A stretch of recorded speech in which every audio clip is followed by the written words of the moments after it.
राधे राधे। तो आज मैं लड्डू गोपाल जी का मेकअप करने के लिए जा रही हूँ। और मेरे जो प्यारे लड्डू गोपाल जी हैं इनको बहुत टाइम से मैं सोच रही थी मेकअप करने का, पर मैं नहीं कर पा रही थी। आज बड़े हिम्मत जुटा के मेकअप कर रही हूँ।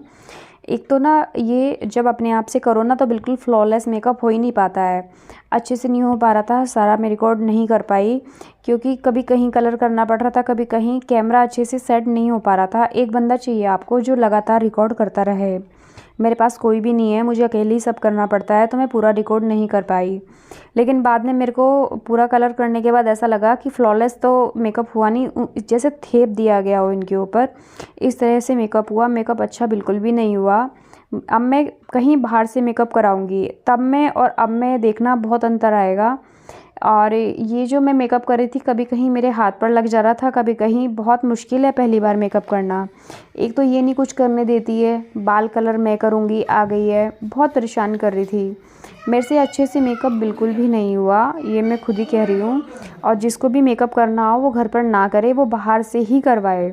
बाहर से बहुत प्यारा मेकअप होता है। मैं हल्द्वानी के अपने शहर के इस्कॉन गई थी, तब मैंने वहाँ देखा इतना प्यारा मेकअप किया हुआ था ना, कहने ही क्या, मतलब एक जान प्राण आ गए थे लड्डू गोपाल जी के अंदर वहाँ पर। तो मैंने डिसाइड किया है मैं बाहर से ही करवाऊँगी। मैं लड्डू गोपाल जी के बारे में क्या बताऊँ आपको।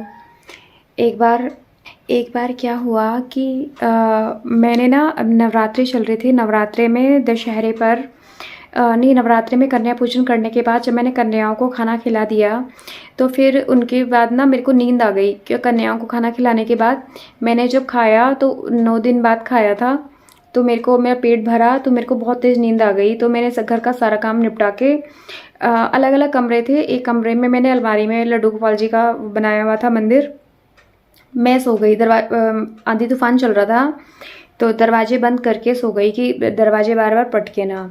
फिर क्या हुआ, फिर बेटे ने क्या करा था, माचिस की तिल्ली जला के मंदिर के पीछे फेंक दी थी। तो सुबह उन्हें ये करा था, मजाक मजाक में कर रहा था, वो छोटा था उस टाइम पर बेटा मेरा।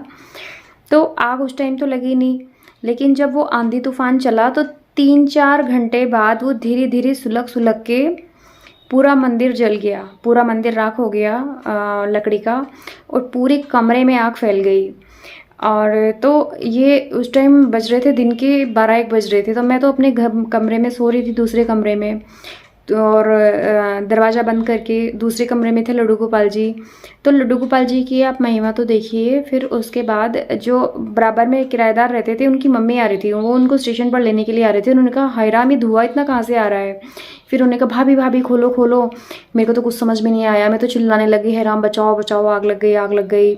फिर लपटें जो थी वो ऊपर पंखे तक जा रही थी, तो फटाफट पानी की बाल्टी लाए और फटाफट आग पर डाला। लड्डू गोपाल जी मेरे पूरे जल चुके थे आग में, पूरे जल चुके थे। आग फ्रिज तक पहुंचने वाली थी, वहीं इन्वर्टर रखा था। कितना बड़ा ब्लास्ट हो सकता था। लड्डू गोपाल जी ने सब बचा लिया, सब बचा लिया लड्डू गोपाल जी ने। अगर मान लीजिए उनकी मम्मी को आने में या फ़ोन आने में अगर 10 मिनट या 5 मिनट का और समय होता, फ़ोन ना आया होता, तो आग बहुत फैल जाती सारे में।